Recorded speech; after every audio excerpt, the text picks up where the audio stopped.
Oke, baik. Selamat malam.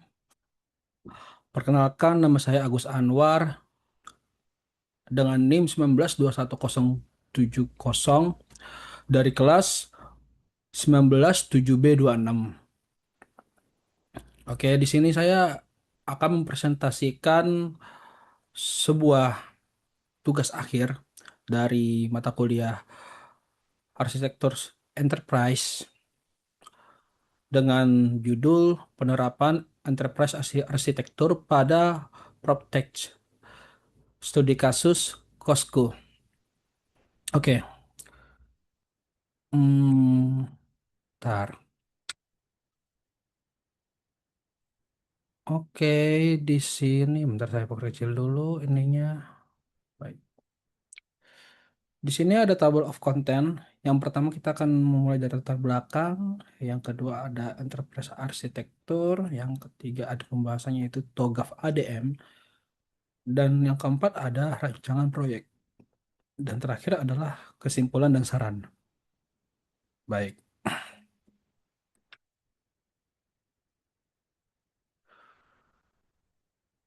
Oke, di sini latar belakang. Perkembangan teknologi informasi telah membawa perubahan yang signifikan dalam berbagai industri termasuk industri properti atau real estate. Salah satu dampak utamanya adalah lahirnya PropTech, yaitu gabungan antara teknologi dan properti yang mengubah cara orang mencari, membeli, menjual, dan mengolah properti. Our fokusnya adalah enterprise arsitektur, studi case-nya adalah Costco, dan our goals-nya ini adalah mengoptimalkan proses bisnis. Oke, habis ini di sini ada enterprise arsitektur. Di sini yang pertama ada key activities, yaitu merencanakan, mengelola, dan mengintegrasikan semua aspek operasional. Dan selanjutnya di sini ada, bentar saya geser dulu kamera saya, wajah saya, oke. Ada additional, oke. Yaitu apa? Mengidentifikasikan peluang baru dan memahami cara penggunaan teknologi. Oke. Di sini TOGAF ADM adalah merup Oke, TOGAF merupakan sebuah kerangka kerja arsitektur yang dikembangkan oleh The Open Group, sebuah kelompok industri global yang bertujuan untuk mempromosikan praktik terbaik dalam arsitektur perusahaan.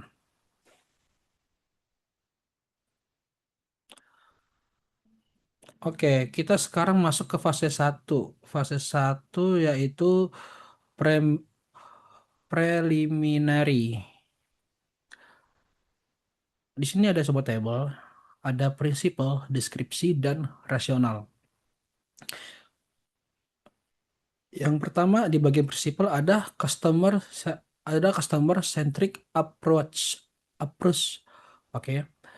Di deskripsinya dia adalah fokus utamanya adalah memberikan pengalaman terbaik kepada calon penghuni dan penghuni kos melalui layanan yang mudah digunakan dan responsif. Dan di rasionalnya dia meningkatkan kepuasan penghuni akan meningkatnya loyalitas pelanggan dan memperkuat reputasi platform. Oke. Yang kedua di sini ada inovasi berkelanjutan. Di deskripsinya yaitu menyediakan layanan digital yang mempermudahkan pencarian kos, booking, kamar, pembayaran, dan pengelolaan penghuni. Rasionalnya adalah eh, kemudahan akses layanan akan meningkatkan efisiensi operasional dan kenyamanan pengguna. Oke, dan yang ketiga sekarang ada transparansi dan kepercayaan. Deskripsinya yaitu menjaga transparansi dalam informasi kamar, harga, fasilitas, serta komunikasi antar penghuni, pemilik kos, dan platform. Dan rasionalnya adalah kepercayaan merupakan faktor utama dalam membangun hubungan jangka panjang antara penghuni, pemilik kos, dan platform. Oke. Setelahnya di sini ada fase 2 yaitu arsitektur vision. Di sini terbagi menjadi dua, yaitu ada primary activities dan super activities. Sekarang kita akan fokus ke yang pertama, yaitu primary activities. Di sini ada pengembangan platform. Dalam pengembangan platform ini ada apa aja? Ya, ada pengembangan website, pengembangan aplikasi mobile, dan pemeliharaan sistem. Oke. Yang kedua ada manajemen cost. Manajemen cost ini mencakup apa aja? Mencakup pengelolaan data cost, pengelolaan fasilitas cost, pengelolaan ketersediaan kamar, dan verifikasi data cost. Oke. Selanjutnya ada pemasaran dan penjualan. Dia mencakup apa aja poin-poin pentingnya, yaitu promosi digital, SEO, media sosial, kerjasama mitra kos. Selanjutnya ada layanan penghuni. Dia mencakup booking kamar, pengajuan keluhan, request cleaning, dan bantuan pelanggan. Dan yang terakhir adalah operasional, mencakup check-in, check-out, monitoring pembayaran, monitoring okupansi. Oke, sekarang kita beralih yang kedua, yaitu support activities. Support activities, dia ada 4 di sini ya. Ada infrastruktur perusahaan, SDM, inovasi teknologi, dan terakhir manajemen hukum dan kepatuhan. Sorry. Di infrastruktur perusahaan ada 2 poin, yaitu pengelolaan sistem dan server. Yang kedua, pengelolaan keuangan. Selanjutnya, di bagian SDM ada 2 poin juga, yaitu recruitment admin dan pelatihan customer service. Oke. Selanjutnya yang ketiga ada inovasi teknologi. Inovasi teknologi di sini ada 2 poin juga, yaitu pengembangan fitur booking dan pengembangan aplikasi mobile. Dan yang terakhir ada manajemen hukum dan kepatuhan. Di sini ada 3 poin, yaitu kebijakan privasi, perjanjian sewa, dan yang terakhir perlindungan data pengguna. Oke,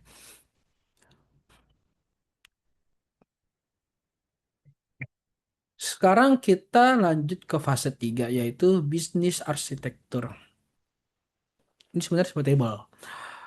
Di sini ada goals, ada objektif, dan requirement.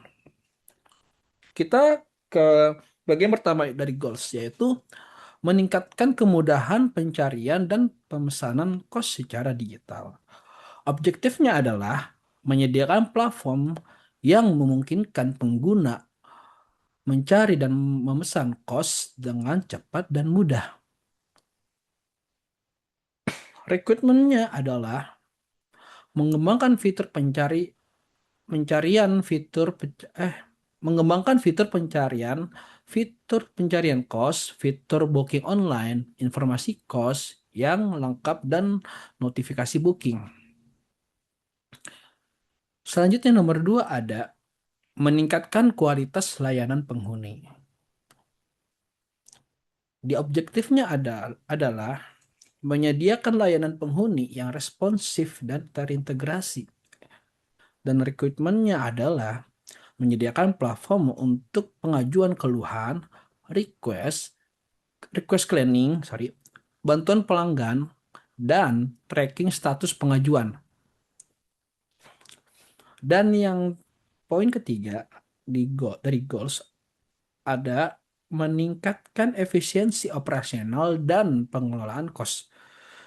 Objektifnya adalah menyediakan sistem pengelolaan operasional kos yang terintegrasi dan terpusat. Dan rekrutmennya adalah mengoptimalkan proses manajemen data kos, manajemen penghuni, monitoring pembayaran, dan monitoring okupansi. Oke, mari kita lanjut ke fase berikutnya, yaitu fase 4. Di sini di fase 4 nih, kita ke bawahin dikit. Di bawah aja mungkin ya. Fase 4 ini ada information system architecture. Di sini saya menggambar sebuah diagram yang mana ada KMS, ada yang pertama ada tabel KMS yang mana dia mencakup penghuni, kamar, booking, pembayaran, keluhan dan cleaning service. Dan selanjutnya ada CMS yang mencakup admin, pemilik kos, kontrak sewa, dan notifikasi. Mereka berdua terhubung dengan booking management, service request, and payment management. Dan tidak luput dan tidak luput di bawahnya ada Midrange, yaitu sebagai aplikasi eksternal yang terhubung langsung ke payment management. Oke. Keterangannya di sini bisnis ada yang pertama bisnis service, yaitu mencakup booking management, service request, and payment gateway. Itu termasuk ke dalam kategori bisnis service. Yang kedua ada aplikasi internal yaitu KMS dan CMS. Jika kalian bingung KMS dan CMS itu apa, dia adalah aplikasi internal dari kita. Dan selanjutnya yang ketiga ada Midtrans yang di bawah itu, dia itu termasuk aplikasi eksternal. Berkata tip artinya dari kita seperti itu. Dan yang terakhir ada data entry, yaitu data yang terdapat di dalam KMS dan CMS seperti penghuni penghuni kamar, booking dan lain sebagainya. Seperti itu. Selanjutnya ada fase 5 yaitu teknologi arsitektur. Di sini kita menggunakan sebuah teknologi arsitektur yaitu menggunakan sebuah tentunya sebuah layanan ISP yang mana itu memberikan internet kepada kita. Dan dari layanan ISP ini akan kita langsung arahkan ke router kita yang mana memanage semua yang ada. Yang yang mana router ini berfungsi juga sebagai gateway tentunya. Gateway kita sendiri. Dari router kita hubungkan ke arah dua gimana ya? Dari router terhubung ke firewall, setelahnya baru terhubung ke server dan switch. Kenapa kita beri firewall di sini? Supaya untuk menjadikan internet kita lebih safety, lebih aman dari para peretas seperti itu. Makanya di sini kita taruh firewall dalam topologi jaringan kita di sini.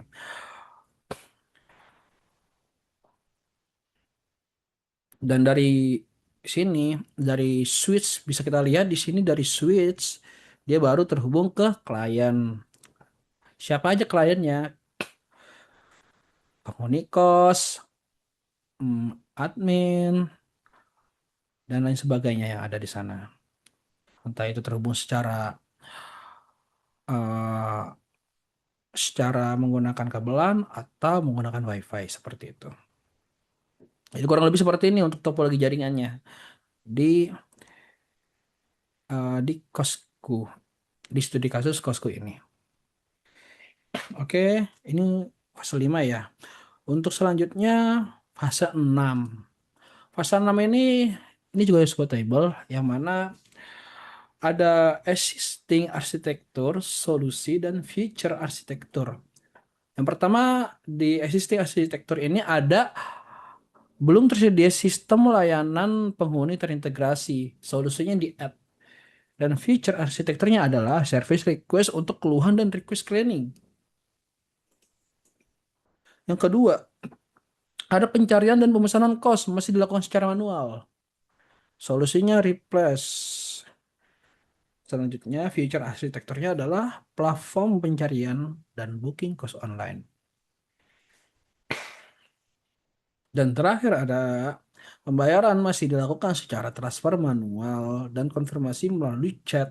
Solusinya adalah real-time. Future arsitekturnya adalah sistem pembayaran online terintegrasi dengan Midtrans. Oke, sampai sini kita lanjut ya. Ini fase 6 ya, opportunities and solution. Oke, kita lanjut selanjutnya ada kesimpulan dan saran.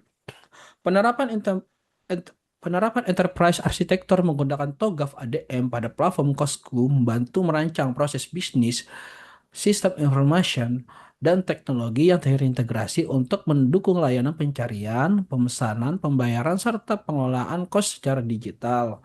Saran satu yaitu menambahkan baru fitur baru sesuai kebutuhan penghuni dan pemilik kos.